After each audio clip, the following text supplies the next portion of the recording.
Rukun iman yang keempat, percaya pada sekalian Rasul alaihi wassalatu wassalam, dengan tafsil yaitu 25 yang di bawah ini, yaitu yang tersebut di dalam Quran. Adapun lainnya maka kata setengah ulama yaitu sebilangan huruf Muhammad dengan jumlatul kubra adanya.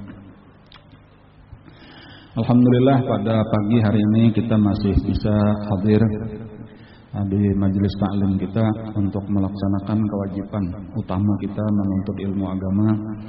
Mudah-mudahan kita diberikan Allah ilmu yang bermanfaat. Amin ya rabbal alamin.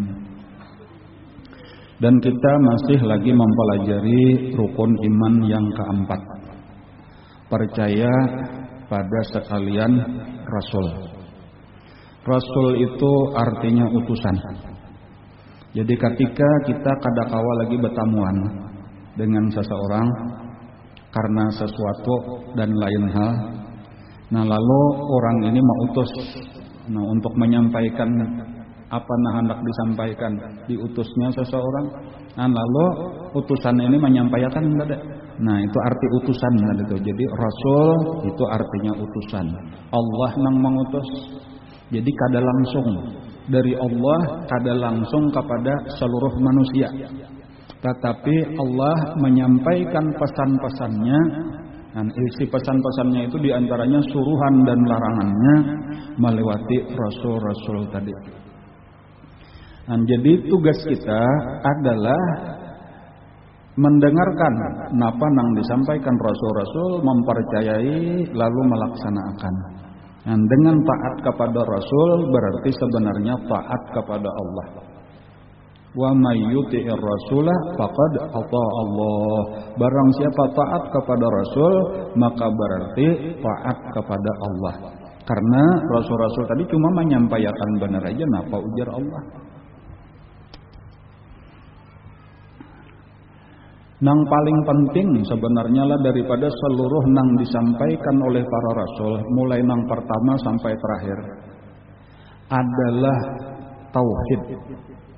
Jadi napa garang ajaran utamanya tah, nang paling penting daripada seluruh ajaran yaitu tauhid. Dan kalau hendak berupa bacaan dimuntung maka yaitu kalimah la ilaha illallah. Itulah yang paling penting seluruh ajaran-ajaran Rasul. Dan supaya kita jangan menuhankan kecuali Allah. La ilaha, tidak ada Tuhan illallah, kecuali Allah. Dan itu aja yang paling penting. Berarti kebalikannya pulang, yang paling dilarang, yang kada boleh sama sekali, yang paling jahat kejahatan adalah menyekutukan Allah. Yaitu anggap ada nang lain sebagai Tuhan juga, lain pada Allah. Barang aja ngarannya Tuhan 2, ya Tuhan 3, Tuhan 4 kada boleh. Ataupun kayak itu Tuhan saikong aja, tapi nya beranak, anaknya Tuhan juga. Nah, jadi 2 jadinya kada boleh juga. Atau ada Tuhan baik, ada Tuhan jahat, kada boleh juga. Tuhan tetap saikong aja. Kejahatan kebaikan dari inya barataan nang tukang ulah. Nah, itu nang paling penting tadi itu. Jadi nomor 1 nang dijaga itu adalah tauhid. Mulai Nabi Adam dan seterusnya. Itu satu pelajaran itu. Kemudian ada pun kan cara-cara beribadah dan sebagainya itu boleh jadi berbeda-beda. Dan sebagai contoh misalnya sembahyang 5 waktu nang diwajibkan kepada kita umat Islam itu sebenarnya adalah sebahagian daripada kewajiban-kewajiban nabi-nabi nang sebelumnya. Jadi nabi nang sebelumnya tuh ada nang sambayangnya maghrib, ada nang isya, ada nang subuh, ada nang zuhur, ada nang asar, ada nang 2, ada nang 3. Sementara dikumpulkan berataan jadi 5 itu dikerjakan oleh umat Islam, umatnya Rasulullah SAW. Dan jadi sabujurnya tadi balayan bahari ada mungkin nang 2 aja, misal ujar Nabi Musa, umatku ujar Nabi Musa cuma 2 kali aja sehari.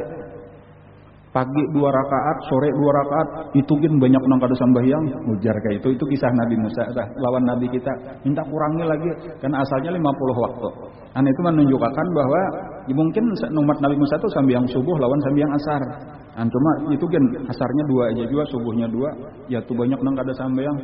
Umat ikam itu lebih halus lagi awaknya, ujar Nabi Musa, umatku genal-genal gen kada tahan. Dan aku supan ujar Nabi kita. Nah, lalu ujar Allah itu memang sudah aku tetapkan 5 pahalanya sama lawan 50. Kayak itu juga ibadah-ibadah yang lain, cuma kita kada tahu persis. Ada puasa, tetapi apakah sebulanan juga atau kurang atau kayak apa, wallahu a'lam. Itu masalah syariat, kesimpulannya bisa belain-lain. Dan bahkan kadang-kadang di sini diharamkan, tetapi di nang lain dibolehkan. Bisa aja terjadi, nang di lain diharamkan, di nang lain lagi dibolehkan oleh Allah, bisa terjadi. Dan cuma nang sama berataan tadi, nang paling penting adalah jangan pernah syirik, jangan pernah menyekutukan Allah, jangan pernah menyembah apapun selain daripada Allah Subhanahu Wa Taala. Nah, baik itu benda-benda yang ada di alam semesta seperti bulan, matahari, bintang, gunung dan sebagainya, ataupun yang diulah-ulah oleh manusia, dan seperti patung, kada boleh.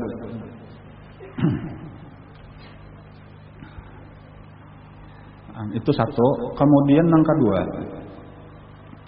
bahwa setiap zaman, setiap waktu itu akan selalu ada orang yang mengingat-ingatkan, ada orang yang memberi peringatan tentang hukum-hukum Allah ini.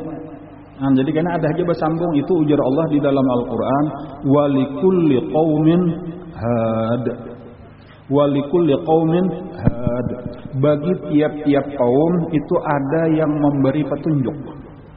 Jadi artinya setiap zaman, setiap generasi, setiap masa itu ada aja kena yang diberi Allah Ta'ala, baik itu sebagai nabi, sebagai rasul, sebagai ulama, sebagai guru-guru agama, sebagai pemimpin-pemimpin, tokoh-tokoh, nang terus mengingatkan tadi supaya manusia melaksanakan suruhan-suruhan Allah, supaya manusia jangan melanggar hukum-hukum Allah, supaya manusia mentauhidkan Allah, jangan menyekutukan Allah.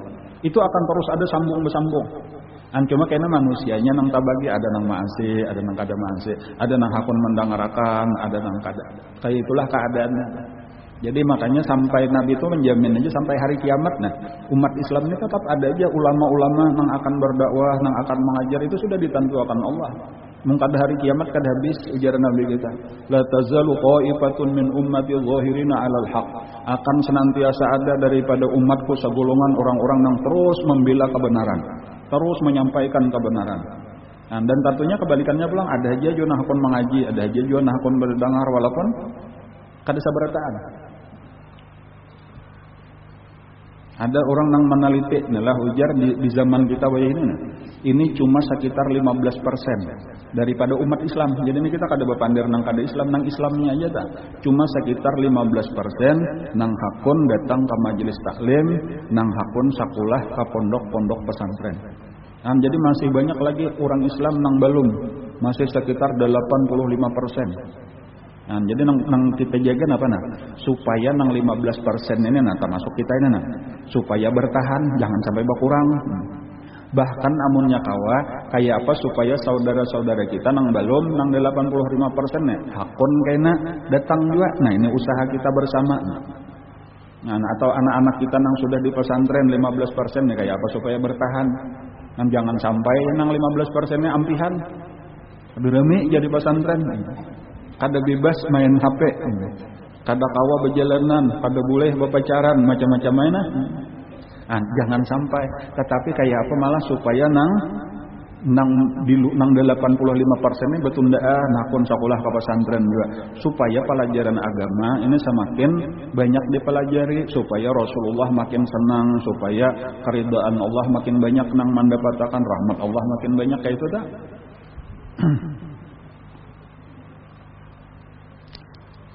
Jadi kalau kita kembali kepada kisah Nabi Adam alaihissalam, itu sesudah Nabi Adam wafat, maka diteruskanlah tugas dakwah tadi, dan salah satunya oleh anak sidin nang bangaran Nabi Syis alaihissalam. Nabi Syis alaihissalam.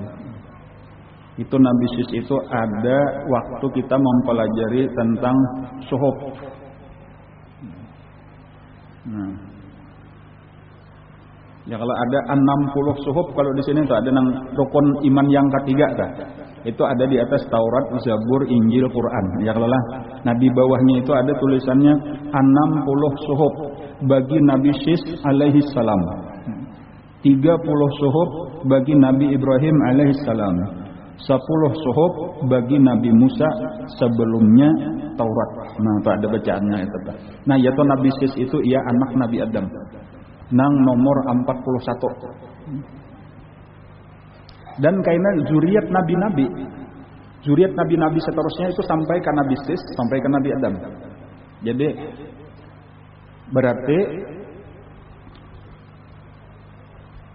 kita ini bertamu di Nabi Sis, bertamu juga selain di Nabi Adam. Jadi walaupun anak Nabi Adam tadi kan 41, itu Nabi Sis lah karena nang melahirkan manusia seterusnya nah, sampai kepada Nabi Nuh alaihissalam. Dari Nabi Nuh itu kan manusia nih bertamuan di Nabi Nuh.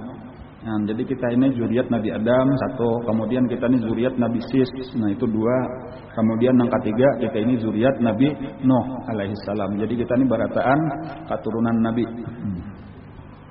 Tapi kada barataan keturunan Rasulullah kayak itu. Cuma amun sampai Nabi bertamuan kita di Nabi Nuh itu datu kita saduniaan.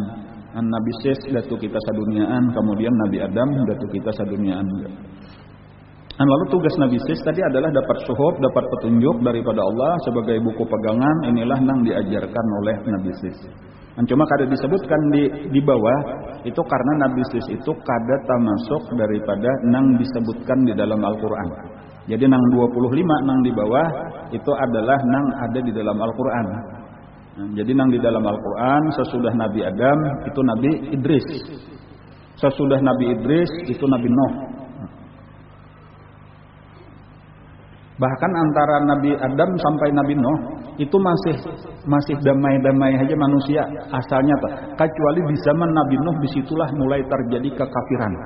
Jadi penyembahan berhala, kemaksiatan, kejahatan itu timbul di zaman Nabi Nuh alaihissalam. Adapun di atas Nabi Nuh itu masih rame beribadat saja lagi. Nah, kayak itu.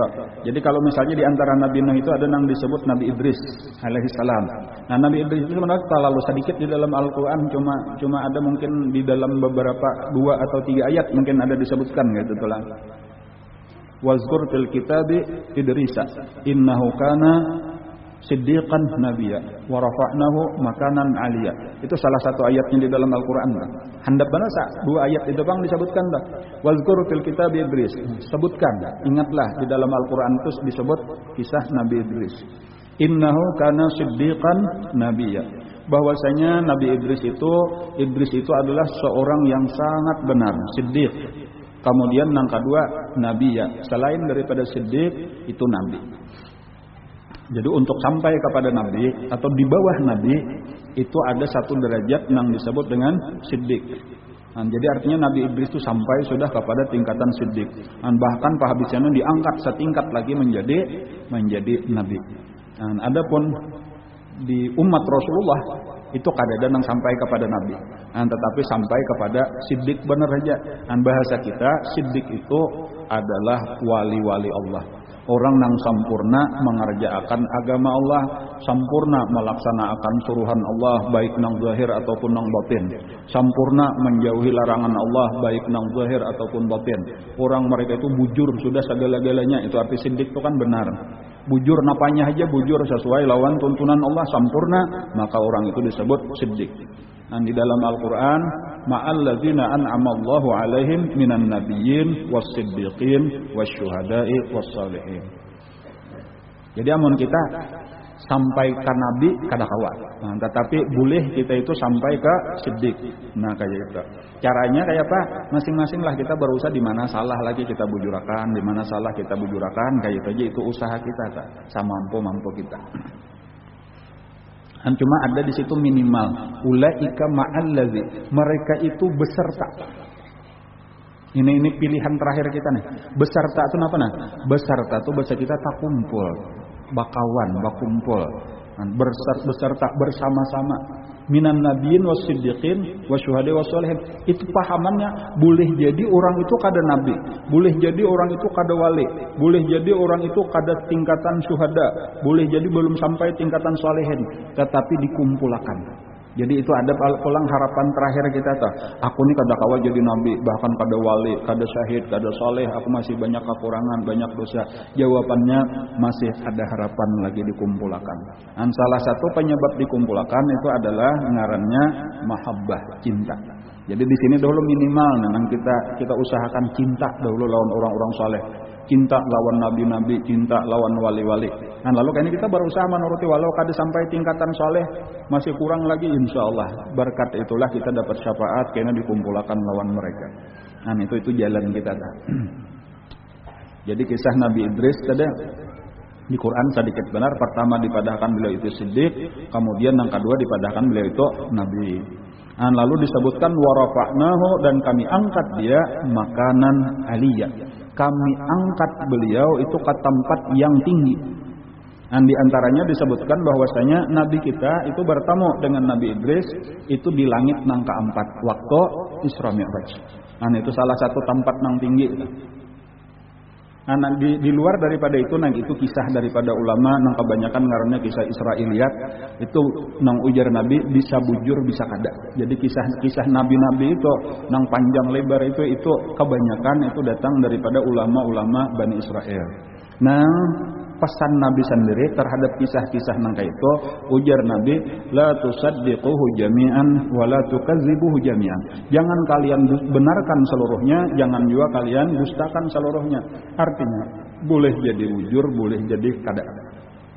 Nah, di antara kisah tentang Nabi Idris alaihissalam bahwa beliaulah yang pertama dahululah Nabi Idris itu zuriat nang keenam daripada Nabi Adam. Jadi kalau zuriat nang pertama tadi Nabi Sis, kemudian berapa orang lagi ada 5 anak lagi hanyar nang ke-6 itu hanyar sampai Nabi Idris. Sedangkan Nabi Nuh itu zuriat nang ke-10 daripada Nabi Adam. Berarti kayaknya buyut daripada Nabi Idris itu hanyar Nabi Nuh kayak itu lah. Nah, ada amun di apa ngarannya di dalam kitab-kitab di tafsir misalnya atau nang lain, cuma kebanyakan tadi berasal dari Israiliyat tadi nang boleh jadi bujur, boleh jadi kada kayak itu lah. Idris itu anak Yarid. Kemudian Yarid itu anak Mahlayil. Mahlayil itu anak Kainan. Kainan anak Anush. Anush anak Sis. Sis anak Nabi Adam. Nah itu nang ke-6 jadinya tah. Kemudian kainan Nabi Idris itu berisian anak Mutawaslah. Mutawaslah itu berisian anak Lamik. Lamik itu berisian anak Nuh. Nah yang mulai kada hafal aku jana kada apa tuh itu sekadar nantinya ulang ada mencatat sedikit di kitab. Walhasil tadi ini keturunan. Dan cuma kada tahu nang sasalahnya itu nang 5 orang di atasnya atau nang 4 orang di atas Nabi Nuh itu apakah nabi juga atau kada itu kada disebutkan. Dan cuma nang jelas itu sambung bersambung tadi nang kita yakini bahwasanya mereka itu nang dakwah tadi sambung bersambung. Jadi kayaknya sesudah Nabi Sis meninggal kayaknya ada salah satu daripada keturunan Sidin atau mungkin beberapa keturunan Sidin yang menyambung tugas dakwah. Itu kada pernah habis-habisnya tadi bersambung kayaknya insyaallah sampai hari kiamat. Kayak itu tuh ada terus memang berdakwah. Nah, jadi kayak anak Nabi Sis tadi ada. Kalau di sini disebutkan ngarannya Anush. Kemudian Anush kayaknya berisian anak Kainan. Kainan berisian anak Mahlayil. Mahlayil berisian anak Yarid. Nah Yarid itu berisian anak Idris. Nah Nabi Idris inilah yang ada disebut di dalam Al-Quran. Nah disebutkan tadi bahwasanya Nabi Idris itulah awal-awal orang yang diberi Allah ilmu pengetahuan baulah macam-macam peralatan. Nah jadi kalau yang sebelumnya seadanya aja, cuma Nabi Idris itu orangnya kreatif. Jadi macam-macam alat-alat nang baulah piring, baulah cangkir, baulah panci, napa apa gasan keperluan. Kan termasuk Nabi Idris lah nang pertama-tama bisa memintal kapas jadi benang, dari benang jadi kain. Kan nang bisa baulah jarum, bisa menjahit. Jadi pakaian itu awal-awal Nabi Idris. Jadi makanya kalau ditakonan apa aja gawian Nabi Idris? Nabi Idris itu nang utama gawian sidin sebagai penjahit pakaian. Nah kayak itu. Nah, adapun Nabi Adam itu pamulaan bener gawian sidin bahuma. Kalau Nabi Adam jadi gak bisa sekadar betanam. Bahkan pahabisannya anak sidin kan dilajari beternak, kambing gitu tah, kayak itu. Kan jadi makan seadanya aja, pakaian seadanya daripada kulit-kulit binatang gitu tah. Nah, Nabi Idris lah nang bisa apa ngarnya tadi memintal daripada bulu domba itu diulah jadi kain wol. Punya kayak itulah segala-gala itu bermula dari Nabi Idris. Jadi itu keistimewaan Nabi Idris kayak itu.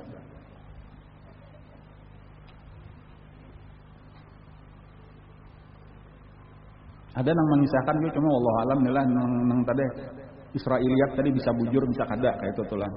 Jadi dia pernah waktu Nabi. Nah, di antara keistimewaan Nabi Idris juga itu disebutkan bahwa Sidin itu, nah ini nanggesan bagus jadi pelajaran lawan kita dah. Sidin itu walau gawian dunia. Tadi macam-macam keterampilan tadi dunia seperti bajahit. Itu setiap kali Sidin bajahit itu diulah alat gawian Sidin itu menjadi tasbih. Jadi misalnya mencucuk jarum sekali subhanallah, itu mencabutnya sekali pulang subhanallah, atau sekali mencucuk la ilaha illallah dicabut la ilaha illallah. Walhasil apa aja gawian diulah alat untuk berzikir kepada Allah. Kan itu satu pelajaran yang bagus juga lawan kita. Amun kawa napa apa kagawian kita tak. Jangan sekadar apalagi sambil menghiris bawang sambil bernyanyi misalnya tak. Kenapa maka bernyanyi harus coba pang dibaca salawat kah, dibaca zikir kah, dibaca tasbih kah? Ya kalau lah itu jadi alat-alat kita tadi gawian-gawian dunia kita itu diulah alat untuk berzikir kepada Allah. Kan minimal menyakata kalau dimuntungnya dalam hati barang. Sambil mengucap tatapasan misalnya tuh. Nah, napa subhanallah la ilaha illallah kan lumayan jadinya tuh itu sambil berzikir ngaranna. Itu satu pelajaran daripada Nabi Idris alaihi salam. Nah, itu sabuting nang bagus kita tirota. Walaupun itu bujur kah kisah itu aja kadakah wallahu alam tadi Israel tadi boleh bujur boleh kada tetapi tetap pelajarannya bagus saja ya kalau. Nah, nang kita memakai itu tuh bagus saja jadi boleh jadi bujur boleh jadi kada cuma insyaallah bujur aja tuh nang baik-baik tuh datang dari Nabi tuh. Ada juga yang mengisahkan cuma ini kada tentu bujur kadanya juga nih ada di dalam kitab sebenarnya cuma Israiliyat ada tuh. Pernah kisahnya waktu Nabi Idris menjahit, nah itu iblis nih hendak mau raur zikir sidin supaya jangan berzikir lalu didatanginya lalu dipandirinya apakah jadi nah ini termasuk juga nah. Orang beribadah tuh jangan diaur-aur kayak gitu ya kalau lah ini mah aur-aur pada orang lagi berzikir didatangi dipandiri jadi bila ini lagi berzikir tak ganggu ampe. Nah itu iblis. Jadi ditakon apakah iblis itu sampai pernahnya bertakon gitu nah. Tuhan ikam siapa? Allah. Nah, Allah tuh kuasa kada kuasa. Napa aja sanggup innallaha ala kulli syai'in qadir. Ini ada hintalon aja. Kawalah Tuhan memasukkan hintalon ini ke dalam luang jarum. Nah, ini barang sama aur-aur tadi. Kamu hendak melihat aja Nabi Idris ini. Cangangnya ibunya sudah cangang dia dicucukkan oleh Nabi Idris ke matanya iblis. Jarumnya tadi. Jadi ujar wallahu alam. Sejak saat itu iblis itu matanya sampai hari ini picak sabelah. Gara-gara dicucuk oleh Nabi Idris ujar tuh wallahu alam tapi ini bujur kadanya nih karena ulun kada biasa juga bertemuan. Ini kalau kan nabian bertemuan lalu iblis tadi picak. Takutnya hak bujuran ka matai kamu bakas Nabi Idris mencucuknya kayak telah. Nah, betul takutan ya iblis tak ada orang berparak lagi. Nah, jadi nang rajin pulang mempengawani Nabi Idrisnya cuma bagus tuh memberi pelajaran macam-macam itu malaikat. Jadi malaikat nang bakawan. Nah, di antaranya malaikat Israel. Di zaman bahari mungkin karena manusia kada banyak lagi jadi Israel ini banyak. Kada tapi ada gawian gitu telah jarang-jarang manusia lagi nah. Jadi kada banyak nang dicabut. Nah, jadi K7 hilang bakawan lawan Israel. Jadi ujar Nabi Idris aku hendak merasa nih mati itu kayak apa garang rasanya kayak itu. Tapi nang jangan sapan jadi dicabut dulu kayaknya pasangakan pulang gitu. Kada kawal jadi Israel aku kada minta izin lawan Allah Taala dulu. Ayo minta izin nih pada akan kita. Ini aku nih bepasan hendak. Jadi jar kisahnya Israel ini minta izin ya Allah. Ada hamba piat nanya orang soleh, orang ibadat nya hendak merasa nih kayak apa rasanya mati. Kan cuma percobaan aja. Boleh ya kadakah? Ayo hajar Allah Taala nya hambaku ku sayangnya nya hendak. Nah itu tadi itu kebetulan itu keistimewaan dah kada kalau dituturuti kan lah. Nah, jadi sekalinya dicabut siap-siap dicabut. Kan kayak cara mencabut orang mate langsung Nabi Idris surabah. Timbanya itu sudah mate, kada dilapasnya, kada dijurung kepada malaikat hafazah kan biasanya ada malaikat yang menerima rohnya, ada ini langsung dibulikakannya pulang, lalu hidup pulang. Kayak apa rasanya ujar Israel, wahai Idris, sakitnya luar biasa ujar Nabi Idris, jarak aku nangka ini jakanya kau peraya lagi merasanya sakit bener. Dan sekalinya mati itu sakit. Kan itu satu pelajaran juga pulang lawan kita tuh bahwa mati itu kada gagampangan gitu. Kan cuma diantaranya karena nang orang sakitnya tuh tetap. Cuma kenapa maka orang kada merasakan sakit karena ada perhatiannya itu nang lebih asik lebih rame yaitu melihatkan surga. Jadi orang yang kada merasakan sakit itu bukan karena kada sakit, tetapi nikmatnya sebelum mati diliatakan Allah surga, keasikannya melihat surga, karamian melihat surga dicabut sehingga kada terasa. Contohnya aja, perbandingannya aja, kita rame melihat napa itu ada wayahnya diigut nyamuk kada kerasaan. Wah, kayaknya keasikan tadi tuh. Amunnya kada wayah kada asik itu langsung merasa sakit nyot jadi igut nyamuk. Itu perumpamaan aja tuh. Nah, jadi sakitnya tadi kada kerasaan karena terlalu raminya melihat surga. Itu nang di dalam Al-Qur'an itu disebutkan lahumul busyra fil hayatid dunya wa fil akhirah. Bagi mereka kabar gembira sewaktu di dunia, artinya menjelang mati dilihatkan surga. Nah, itu orang-orang nang saleh, orang-orang nang takwa. Mudah-mudahan kita termasuk nang kaitu, nang kada sakit.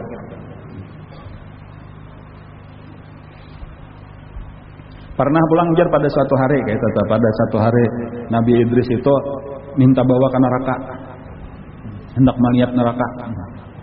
Bahkan minta izin hendak berjalan-jalan di dalam api neraka, tapi jangan panas. Lalu walhasil kada boleh ujar Israel kecuali dapat izin dari Allah. Minta akan izin lawan Allah Ta'ala. Aku hendak melihat kayak apa siksaan supaya timbul takutan di dalam hati. Lalu diizinkannya, mennya sudah dapat izin daripada Allah, kada apa-apa lagi, kada sakit lagi. Ini bahkan selama kita nih berupa kayak kita ini kayak manusia itu bila masuk ke neraka itu api kada mau membakar. Itu penghormatan kepada manusia, karena kayak inilah rupa manusia, nang kayak ini rupa Nabi Adam, nang kayak ini rupa Nabi-Nabi, nang kayak ini rupa Rasulullah. Itu api kada mau membakar, makanya setiap orang yang masuk neraka itu rupanya diubah kayak binatang, hanyar dibakar oleh api neraka. Jadi Nabi Idris tadi masuk ke dalam api, berjalan-jalan melihat-lihat kada merasakan panas, kada dibakar oleh api. Jadi lalu tahu nang kayak ini siksaan Allah, nang ini disediakan gasan apa, ini gasan apa tahu. Lalu itu keluar aja pulang. Itu satu pengalaman Nabi Idris alaihissalam. Lalu kayaknya di dalam kesempatan lain bahwa aku pulang melihat surga. Ujar malaikat Israel kada boleh.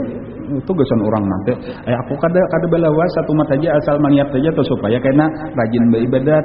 Ada nang tadi supaya jangan wani maksiat. Minta izin akan lawan Allah. Ayo aku berjanji kada lawas satu mata aja. Lalu minta izin oleh Israel lawan Allah. Diizinkan Allah, ayo bawa keliling ke surga. Tapi jangan belawas kena orang dunia bang. Bebulik pulang makalahan, jangan salah jur. Ini kada ujar Nabi Idris. Maka masuklah ke dalam surga, jalan-jalan di dalam surga sampai waktu nang ditentukan, sudah ujar Israel habis waktunya, ayo kita berikan keluaran. Maka keluarlah Nabi Idris. Sudah sampai keluar, hendak dibawa ke dunia, hadang dulu ujar Nabi Idris. Sandal kota tinggal di dalam. Lalu bagulik ke dalam. Sekalinya lawas mahadang Israel, kada keluar lagi. Umpanya maka kada keluar bicara sekalinya berenang di dalam surga. Ujar Israel, kan tadi berjanji kada boleh belawas di sini, kada boleh salajur. Aku tadi sudah kalau keluar berjanji satu mat kali. Nang kedua ini aku masuk kada berjanji lagi keluar kalau aja. Ya kalau nang pertama aja kalau keluar dan sudah keluar kalau ini sing haja sidin sandal ditinggal lalu masuk, ini masuk nang kedua ini kada berjanji lagi. Jadi nang tadi aku sudah menepati janji, aku sudah keluar. Sekarang aku masuk nang kedua tanpa perjanjian, jadi aku nang kedua ini kada hendak lagi keluar karena memang kada berjanji keluar. Ayo ke mana ke situ ada nang dicabut situ aku ranai sini aja. Bingung malaikat ini kayak apa, lalu dilaporkan lawan Allah. Kayak apa ya Allahnya kada hakon lagi keluar. Kayak apa tadi kisahnya dikisahkan kayak itu bujur siapa bujur Nabi Idris ini kan udah berjanji keluar kalau nang kedua. Biarkan hajar Allah Ta'ala. Kayak itulah kisahnya lalu salajur. Apalagi ujar Nabi Idris, ulun ya Allah sudah mati sudah, kan neraka sudah. Sekarang ulun di surga masa anak dibulikakan pulang. Jadi ulun ini lengkap sudah malasane. Itulah tadi warafa'nahu makanan aliyah, dan kami angkat ke tempat nang tinggi. Itu kisahnya tuh. Jadi Nabi Idris cuma sampai saat ini berenai di apa ngarannya di langit nang keempat waktu Nabi kita Isra Mi'raj. Kayak itu tuh. Jadi itu keistimewaan daripada Nabi Idris alaihissalam. Tapi tadi pada itu zaman masih baik-baik lagi, orang masih beribadah. Kerusakan manusia itu beberapa waktu sesudah Nabi Idris wafat, karena diganti pulang oleh anak sidin, diganti oleh cucu sidin, diganti oleh buyut sidin, nang kasapuluh tadi, yaitu Nabi Nuh alaihissalam. Nah, di dalam Al-Quran itu nang termasuk paling banyak kisah. Itu salah satunya selain daripada Nabi Musa alaihissalam, itu adalah kisah Nabi Nuh alaihissalam. Nah, jadi hari ini kita ya dua ikong Nabi inilah, bahkan 3 tadi dengan Nabi Sis, kemudian ada Nabi Idris, kemudian Nabi Nuh. Dan bahkan itu nang ngaran Rasul sebenar-benar Rasul itu telah nang bangaran selain Nabi, tetapi bertambah Rasul itu dikenal sebenarnya.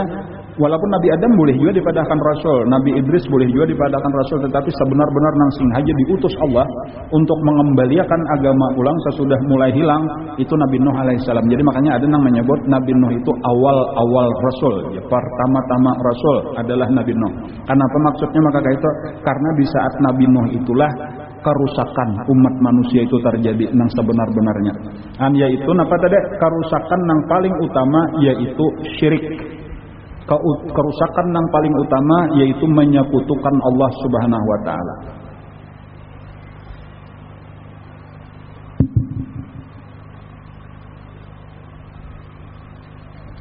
Jadi kisahnya kayak ini lah. Di zaman, bahkan kisahnya itu ada yang menyebutkan mulai zaman Nabi Adam.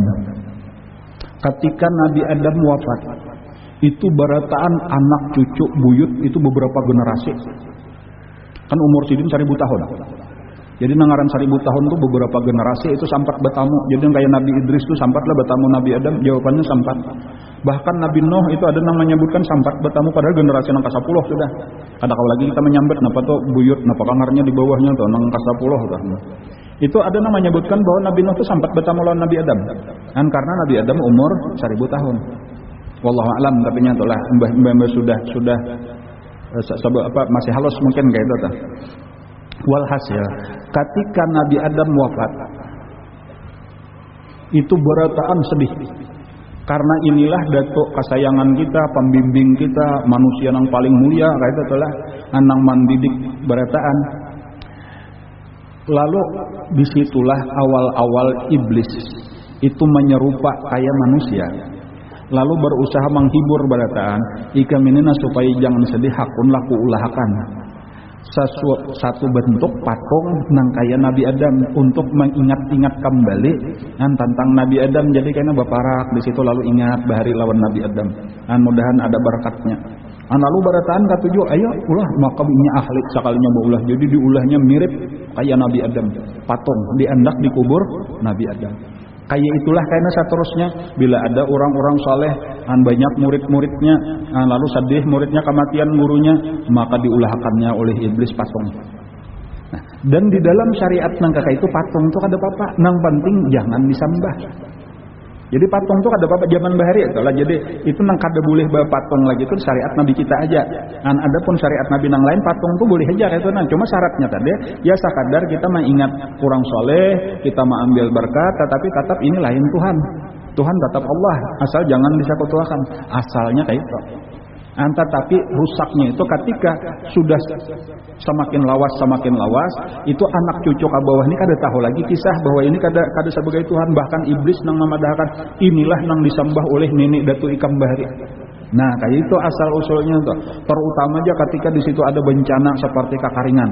Nah, lalu ikan mesti menyembah di sini sujud minta karena Datu nang inilah patung nang inilah bahari nang menyebabkan turunnya hujan. Nah, lalu dibagi-baginya. Nang kayak itulah lalu orang-orang jahil nang kada dapat bimbingan lalu percaya. Nah, lalu sejak saat itulah patung-patung itu disembah. Nah, jadi kalau di dalam Al-Qur'an misalnya tulah di dalam kisah di dalam surah Nuh, kisah tentang Nabi Nuh tuh. Itu ada ayat yang berbunyi wa qalu la tazarunna alihatakum wa la tazarunna wadda wa la suwa'a wa la yaghutsa wa ya'uqa wa nasra. Itu surah Nuh ayat 23. Mereka berkata ketika Nabi Nuh menyuruh mereka jangan kalian menyembah selain Allah. Tadi kan itu dakwah utamanya tuh supaya bertauhid.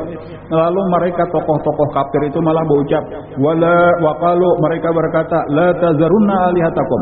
Jangan kalian tinggalkan Tuhan-Tuhan kalian. Artinya jangan hakun umpatan Nabi Nuh, Tuhan kita yang mulai ini Datu ini menyembah sudah jangan hakun ditinggalkan. Wala tazarunna wadda. Jangan kalian tinggalkan wad. Wad itu ngaran Tuhannya tadi. Wala suwa'a, Suwa ngaran Tuhannya juga. Wala Yagusa, Yagus itu ngaran Tuhannya. Wa Yauqa, Yauk itu ngaran Tuhan juga. Wa Nasra, Nasr itu ngaran Tuhan.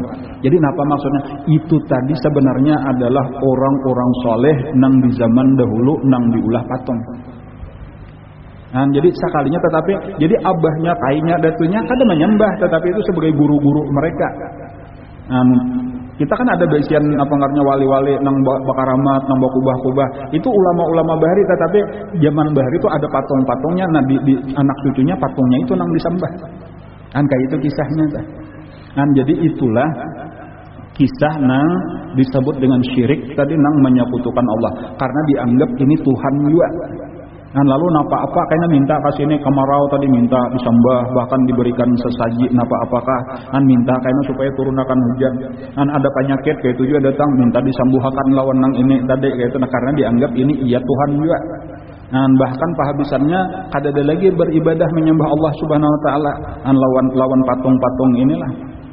Nah, nang kakaya ini sebenarnya nang perlu juga kita ketahui. Itu sudah dilarang di dalam agama Islam. Nah, jadi yang pertama tadi kita kada boleh beisian patung itu. Kalau kita ada beisian datuk orang soleh misalnya, lalu kita ulah patung, kada boleh. Patung gesan napa ngarannya mengingat orang-orang soleh dahulu kada boleh. Itu nang jelas dahulu telah. Kan walaupun mungkin sebagian orang ini bola patung ya Allah, patung siapa tokoh siapa diulah patung itu nang jelas itu bukan daripada ajaran agama Islam. Lah, jadi tokoh-tokoh tapi yang tokoh agama biasanya kada ada pangnya tokoh agama ini orang tahu. Ayo siapa ada wali songo patungnya siapa ada, kada ada kalalah. Datu Kalampayan adalah patungnya kada ada yang lah. Isinya tokoh-tokoh dunia lah nang diulah orang patung. Sebenarnya nang perlu kita ketahui patung-patung itu kada boleh diulah patung. Itu nang dibolehkan itu cuma boneka gasan permainan kakanak-kanakan. Itu ada karinganan oleh ulama kayak itu aja. Ada pun patung-patung sebagai sejarah siapa diulah. Pertama itu kada boleh. Walau kada disembah sekalipun, gitu tuh. Dan cuma yang dikhawatirkan tadi kan kisahnya bahari kayak itu, bahari pemulaannya kada disembah sebagai kanang-kanangan benar aja, sebagai penghormatan benar aja, sebagai tabarukan mengambil berkat benar aja. Tetapi yang dikhawatirkan karena generasi sesudahnya nang kada tahu, sangkarnya abahnya sujud ke situ, kainya sujud ke situ, lalu nya umpat, dan itu syaitan nang mempengaruhi. Kan contoh tadi nang di awal-awal di zaman Nabi Nuh tadi tuh, itu syaitan mana pada nyebahari meulahkan. Kan ketika kamarau tadi didatanginya, ikam mun hendak nang ini nang disembah, ini datu ikam bahari bilanya kamarau kasih nepang minta hujan. Kan kayak itulah pengaruhnya, lalu orang percaya, kan lalu orang sujud. Jadi yang pertama tadi di zaman kita itu tadi dalam agama kita itu pertama kada boleh lagi bola patung, apalagi menyembah patung. Nah, dan ini dijamin oleh Nabi, insya Allah ujar Nabi, umatku ini akan selamat daripada syirik. Dan karena kita dan adalah umat Islam yang menyembah patung kada ya kalau lah. Jadi itulah adalah umat Islam yang menganggap tokoh-tokohnya sebagai Tuhan kada yang lah. Dan kita misalnya aja kita ya Datu Kalampayan misalnya aja tadi tahun kaganan adalah nang menganggap Datu Kalampayan Tuhan kada kalau lah. Jadi kalau ziarah kita sekedar mengambil berkah benar aja. Kita ke sakumpul adalah nang sujud di situ menganggap guru sakumpul sebagai Tuhan kada ada. Apalagi di situ adalah patung siden kada ada. Nah, jadi sebenarnya kada perlu ditakutakan kalau orang ziarah kubur syirik itu anggapan nang berlebih-lebihan aja. Itu sebagian karena kejahilan benar aja, jangan ziarah kubur karena syirik ya. Itu lain. Syirik nang bahari itu di situ ada patungnya lalu dianggap sebagai Tuhan lalu sujud di situ bahkan kada lawan Allah lagi. Dan walaupun bahkan kami juga sujud ini untuk mendekatkan diri kepada Allah, mendekatkan diri kepada Allah kada boleh dengan cara yang dilarang oleh Allah. Nah, tetapi bukan berarti kayaknya kita napa ngarannya mengambil berkat ke situ itu kada apa-apa, kada syirik. Kita bertawasul lawan wali-wali Allah kada apa-apa, itu kada syirik. Yang penting bukan menganggap mereka Tuhan dan kada menyembah mereka. Karena kita ini sudah diselamatkan dengan kalimah la ilaha illallah. Jadi makanya di akhir umur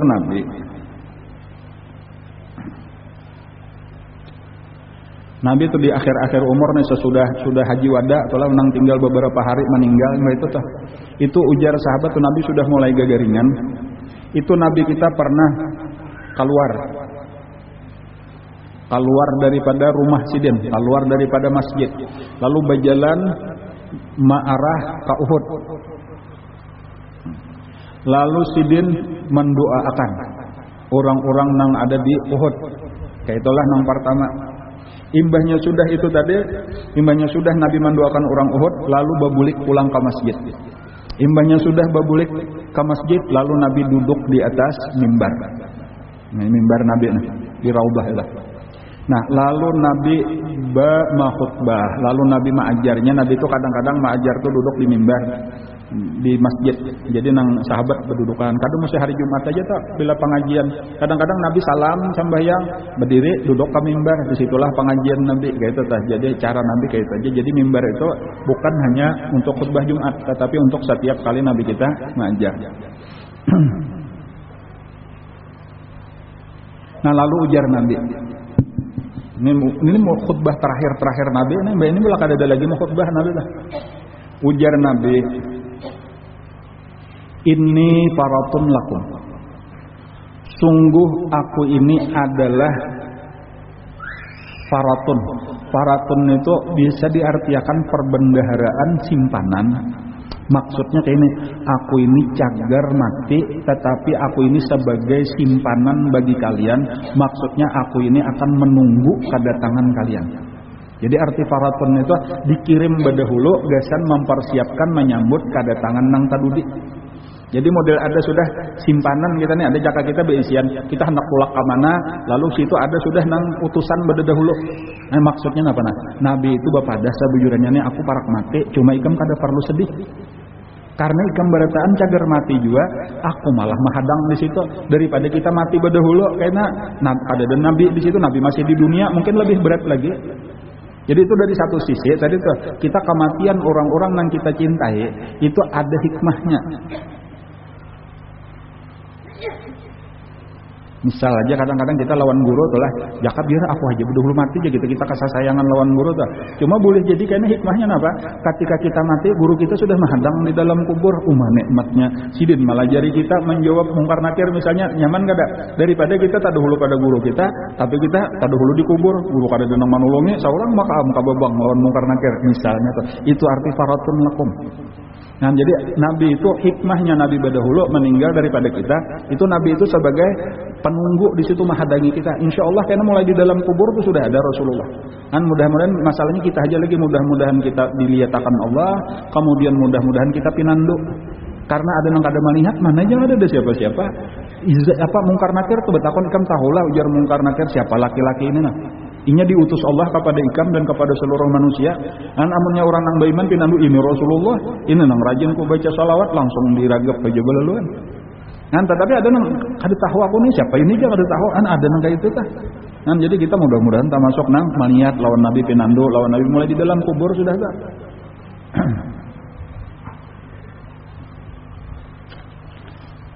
Itu arti ini faratun lakum. Ujar Nabi, aku ini akan menunggu berdahulu. Lalu ujar Nabi, wa ana syahidun alaikum, aku kayaknya akan menjadi saksi atas kalian. Dan bahwa kita ini sudah nang baik-baik rantonya nah. Dan bahwa kita sudah mengucap 2 kalimah syahadat, kita sudah macam-macam ibadah kita kerjakan, termasuk kita rajin berkumpulan menuntut ilmu peninggalan Rasulullah. Ini Nabi yang akan menjadi saksi karena di hadapan Allah. Maka saksinya Nabi diterima kada oleh Allah. Diterima. Jangankan saksinya Nabi, saksi kita aja nih umatnya Rasulullah diterima oleh Allah.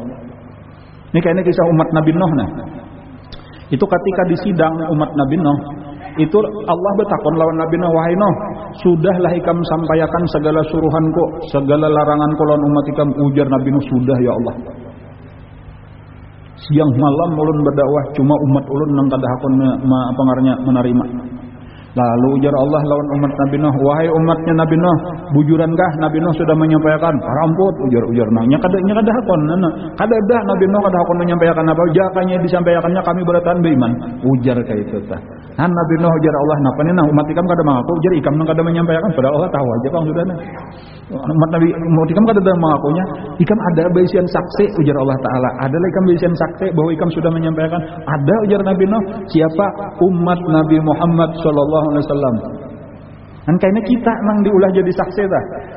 Jadi bingung mana aja umat Nabi Muhammad itu tadudi karena apa makanya jasa inya tahu kisahnya di dalam Al-Qur'an, inya tahu kisahnya daripada Nabi nang kada mungkin dusta. Quran benar, hadis benar. Jadi lalu ditakuni Allah, wahai umat Nabi Muhammad, menurut ikam Nabi Nuh ini sudah menyampaikan belumkah seluruh risalahnya? Ujar umat Nabi Muhammad berkata, sudah ya Allah, kami tahu. Dari mana ikam tahu? Maka ikam kada zaman, karena di Quran dikisahkan Nabi sudah menyampaikan, ulama-ulama sudah mengisahkan, anu dari kayak kita hari ini sudah dikisahkan di majelis. Jadi kita percaya. Nah ujar Allah Ta'ala, aku terima kesaksian umat Nabi Muhammad. Bujur sudah Nabi Nuh menyampaikan. Jadi kesaksi kita tak diterima oleh Allah. Jadi umat Nabi Nuh kada kawan menolak. Makanya kisah kesaksian kita ini luar biasa. Orang mati tuh zaman bahari itulah.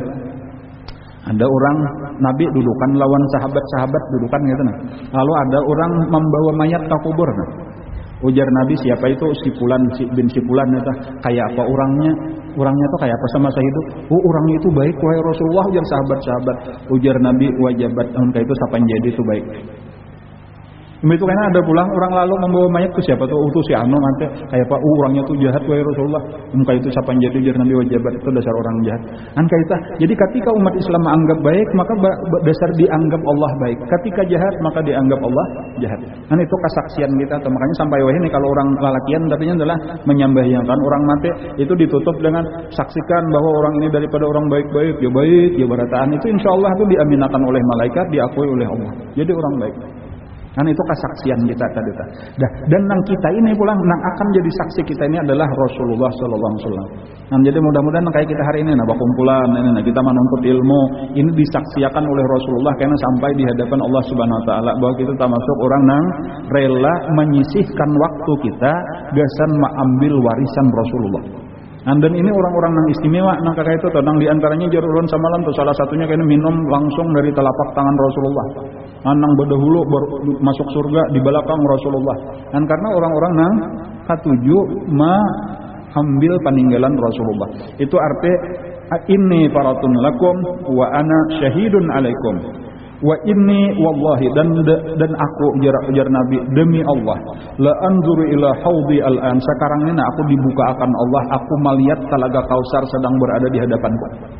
Nah gitu itu alam malakut ngaranya dibukakan sudah tuh pada saat di atas mimbar Nabi melihat karena kubur Nabi ngaranya di hadapan Nabi antara mimbar itu lawan rumah Nabi itu adalah satu kebun daripada kebun surga. Wa inni utitu dan aku ujar Nabi sudah ditawari oleh Allah mafatiha khazainil ardi aku ditawari Allah dijurungi oleh Allah kunci-kunci perbendaharaan bumi kekayaan yang ada di dalam tanah nah dijurung lawan aku cuma Nabi kada hendak. Anjakannya hendak Nabi itu kan diberi pilihan sudah dahulu dikisahkan waktu kita berkisah Rasulullah sepanjang lebar itu beberapa waktu itu bahwa Nabi kita di akhir umur itu diberi tawaran. Pertama Nabi diberi pilihan amun hendak hidup sampai hari kiamat boleh, kada bermematian boleh. Kemudian hendak sugih seluruh harta kekayaan dimiliki Nabi boleh. Nah, tetapi Nabi pada tugas ulun sudah selesai kalau sudah Quran sudah habis kalau sudah ulun lebih baik kembali kepada Allah Subhanahu wa taala. Nabi memilih kembali kepada Allah. Nah, kada hendak bertinggal di dunia. Jadi ya itu maksudnya. Ujar Nabi dunia ini sudah ditawarkan lawan aku cuma aku kada hendak. Karena tujuan kita bukan kesenangan dunia. Dan kita ini cuma singgah di dunia untuk mencari bekal gasan akhirat. Wa inni wallahi nah ini tadi nang hubungannya pelajaran kita hari ini dan aku ujar Nabi demi Allah ma akhafu an tusyriku ba'di demi Allah aku tidak takut bahwa kalian akan menyekutukan Allah sesudah aku mati. Nah, jadi ini nang mengulah kita tenang tuh Nabi bersumpah demi Allah ujar Nabi aku kada takutan sama sekali bahwa kalian akan menyekutukan Allah sesudah aku mati. Ini sampai hari kiamat insya Allah tuh kecuali karena di akhir zaman itu orang beriman habis hanya ada pulang nang menyembah patung daripada umat Islam nang musyrik. Tetapi selama nang kakaya ini masih kada ada lagi siapa ada nang menyembah patung daripada umat Islam kada ada kelak. Dan karena ini memang sudah dijamin oleh Rasulullah. Aku je Nabi kada mengkhawatirkan kalau aku mati karena bubuhan nikah menyembah patung jadi menyekutukan Allah kada betah. Nah, jadi ini maksudnya supaya kita jangan perlu takutan kalau umat Islam pina syirik dan sebagainya. Nabi sudah memadahkan kada takutan maka seorang nang pina menakutan ini benar umat Islam kalau pina syirik. Dan itu karena kada paham benar aja. Nah cuma, ini nang perlu dikhawatirkan. Walakin nang aku takutkan, walakin akhafu, tetapi yang aku takutkan antana pasufiha, bahwa kalian berlomba-lomba mengajar dunia. Nang Nabi tadi dijurung oleh Allah tuh ya tuh Nabi indah. Kita nang kada dijurung maka berhimat benar mencari sampai tak tinggalkan kewajiban. Kada kaubar menuntut ilmu aur dunia, kada kaubar beribadat aur dunia, kada kau palanggar hukum-hukum Allah aur mencari dunia. Ini nang dikhawatirkan Nabi dan inilah nang banyak terjadi. Nah, jadi inilah tadi nang supaya kita jaga kayak apa supaya makin banyak nang hakun mengaji, kayak apa supaya makin banyak nang hakun beribadatan, dan kayak apa supaya makin banyak nang sakulah agama. Ini supaya jangan beratan aur dunia aja, apalagi dunia nang sampai talanggar hukum Allah. Ini nang dikhawatirkan Rasulullah terjadi pada umatnya dan ini menjadi kenyataan. Nah, ada pun nang tadi nang kada perlu dikhawatirkan tadi bahwa kita kada mungkin menyembah patung. Dan kayak itulah kisah di zaman Nabi Nuh alaihissalam inilah pamulaan orang banyak menyembah patung. Kada hakun lagi bahkan diajak oleh Nabi Nuh supaya menyembah Allah Ta'ala aja, jangan menyembah patung, itu ditolak oleh mereka. Nabi Nuh dakwahnya disebutkan itu totalnya 950 tahun. Panjang benar kalau 950 tahun. Siang malam berdakwah. Dan cuma pakulih kada banyak. Bapak kulih cuma sekitar 80 hikung. Bayangkan 950 tahun bapak kulih 80 hikung nya. Ada nang menyebutkan bini Sidin kan kada hakun 4 masuk Islam. Dan anak Sidin 4 orang, 3 nang hakun masuk Islam, saikong nang kada hakun. Nah, jadi nang kada hakun itu ngarannya Kan'an. Adapun nang hakun masuk Islam itu ada ngarannya Ham. Kemudian ada lagi Sam. Jadi Sam handap-handap aja ngaranna. Ada Ham, kemudian ada Sam, ada Yafis. Sam, Ham, Yafis. Nang ketiga, nang keempat Kan'an. Kan'an ini nang kada hafal. Jadi bahkan kayak itu kisahnya itulah. Nang tadi kan nang umat Sidin nang lain daripada keturunan Sidin itu 80. 80 ini orang tuha-tuha. Bibinian lelakian nang kaina kada ada keturunan. Jadi kesimpulannya sesudah nang kafir matian, nang Islamnya orang 80 ini tuha-tuha kada ada keturunan, itu seluruh manusia itu kembalinya kepada 3 orang anak Nabi Nuh. Nah, jadi antara 3 aja kita ini bertemuan antara Ham, Sam, Yafis. Sam, Ham, Yafis. Cuma ada yang menyebutkan gitu itulah wallahu alam. Ada di dalam sebuah hadis. Qala Rasulullah sallallahu alaihi wasallam, Sam Abul Arab. Sam itu abahnya orang Arab. Jadi dari Sam itulah lahir orang Arab. Wallahu alam katanya lah. Kemudian Waham Abul Habash. Artinya Ham itu abahnya orang Habasyah, orang Ethiopia, orang Afrika. Jadi ini lain, nah ini anaknya Arab. Udah, ini Arab, anaknya orang Afrika. Wa Yafis Abur Rum, adapun Yafis itu anak orang Eropa. Anaknya melahirkan Romawi, Yunani dan seterusnya. Dan jadi itulah asal manusia sesudah di zaman bahari. Jadi ada orang Eropa, orang nang kulit putih, rambutnya pirang, matanya biru, tinggi-tinggi awaknya. Nah, itu keturunan daripada Yafis. Kemudian keturunan daripada keturunan daripada Sam itu ya orang Arab. Orangnya putih juga, hidungnya mancung, tapi rambutnya hirang, matanya hirang. Ada nang saikong lagi. Siapa tadi? Ham. Itu melahirkan orang-orang nang hirang. Rambutnya keriting. Afrika. Nah, lalu karena dari sinilah mungkin kita campur-campur. Kita ini campuran lengkap kira-kira lah. Hirangnya ada, hidungnya kada tapi mancung lagi. Yang campur-campur lalu kayaknya campur-campur ini jadi India, campur-campur ini India pulang campur lawan ini jadi Indonesia, ini lawan ini jadi Cina. Maka itu walhasil macam-macam jadinya nih, lalu berbangsa-bangsa, bersuku-suku. Cuma asal usulnya wallahu alam tadi itu 3 macam itulah.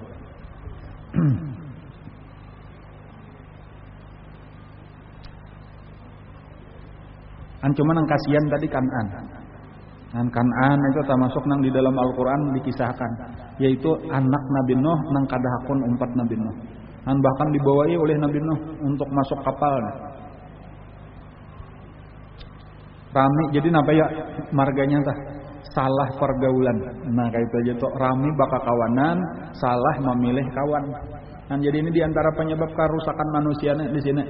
Jadi makanya yang paling aman, paling nyaman itu cari lingkungan yang baik-baik, maka kita akan jadi baik. Kita ini tergantung lingkungan kita. Kita ini tergantung kekawanan kita. Jadi ujar ulama, kalau kita tuh hendak tahu seseorang tuh baik kadakah, lihat lingkungannya bergaul di mana, kekawanannya di mana. Inya sebaik apapun, apabila kakawannya jahat, maka akan berubah jadi jahat. Dan apabila orang jahat, hakun bakal kawanan orang baik, insya Allah satu saat akan jadi baik. Jadi ukuran kita tuh bukan siapa kita, tetapi di mana kita berada. Anil mar'i la tasal wa absir qarinahu fa innal qarina bil muqarani muqtadi. Tentang seseorang jangan kalian tanyakan, tetapi lihat siapa kawannya, karena seseorang akan mengikuti dengan kekawanannya. Jadi kayak itulah tadi, kenapa maka anak Nabi Nuh nang 3 selamat, karena nang 3 hakun baparak abah nang Nabi. Kenapa maka nang saikong celaka, karena nang saikong salah memilih lingkungan. Orang kafir dikawani, seorang keempat kafir juga. Makanya Nabi Nuh sayang benar hendak benar ini anaknya beretaannya. Kalau kayak kita juga hendak benar beretaan anak baik. Cuma kenapa makanya ini kada baik, diantaranya pergaulan salah. Jadi makanya ada ulama mau umpamakan belah model kayak sekolah pesantren itu ujar kayak kapal Nabi Nuh. Di luar pesantren itu berbahaya lah tadi tah, nang bisa bakunyung gin belum tentu selamat, apalagi nang kada bisa bakunyung karena ombak. Nah pengaruhnya gelombang ini genalnya luar biasa. Jadi salah satu untuk menyelamatkan itu termasuk sebenarnya majelis-majelis taklim, pondok-pondok pesantren, madrasah-madrasah, pokoknya sekolah-sekolah agama. Inilah lagi kapal-kapal Nabi Nuh yang akan menyelamatkan anak cucu kita. Jadi jangan sampai karena kita kada perhatikan inya anak Nabi sendiri kan bacaannya itu tah. Anak Nabi Nuh ketika kada hakun masuk kapal pahabisannya tenggelam juga. Kalau wae tadi tuh, nih aku sudah alim, aku ahli mengajar, biar hanya bergaul kemana kayak ikam hendak. Hati-hati pergaulannya itu lebih berpengaruh daripada kemampuan kita sendiri. Sementara kita hendak memadahi, tapi ini banyak lawan kekawanannya, banyak nang andih kita masuk telinga kanan, keluar telinga kiri. Sadang aku memadahi aja siang malam dipadahi. Cuma inya kada masuk nang diasinya nang lawan kekawanannya. Inya didangarakannya untuk aja lawan kita, inggih-inggih aja di hadapan kita. Emangnya sudah keluar rumah, lain nang kelakuannya lawan kekawanannya. Ini nang berbahaya. Balayan lawan anak-anak kita masukkan ke pesantren, di situ tak kumpul orang-orang nang belajar ilmu agama, di situ diawasi dan guru-gurunya ada nang menjaga. Insya Allah kita lebih aman, lebih tenang. Kayak itu jadi model tadi sekali lagi perumpamaan kapal Nabi Nuh. Kan insya Allah di kesempatan yang akan datang kita akan lebih banyak mengambil pelajaran kisah tentang Nabi Nuh. Belum habis pada hari ini, insya Allah karena bersambung. Dan cuma salah satu pelajarannya tadi, ketika terjadi banjir besar, gelombang nang genal, itu kadada nang selamat kecuali masuk ke dalam kapalnya Nabi Nuh. Itu pelajarannya nang kita ambil adalah ketika kita hendak selamat daripada kerusakan, maksiat dan kejahatan, kita harus memilih lingkungan nang baik-baik. Dan terutama untuk diri kita dan keluarga kita, anak cucu kita. Lingkungan nang baik itu majelis-majelis taklim, pondok-pondok pesantren, ya kalau lah madrasah-madrasah diniyah, keagamaan inilah. Dan jadi ini satu pelajaran, mudah-mudahan kita kalau melaksanakan, amin ya rabbal alamin. Insyaallah kini kita sambung pulang akan datang.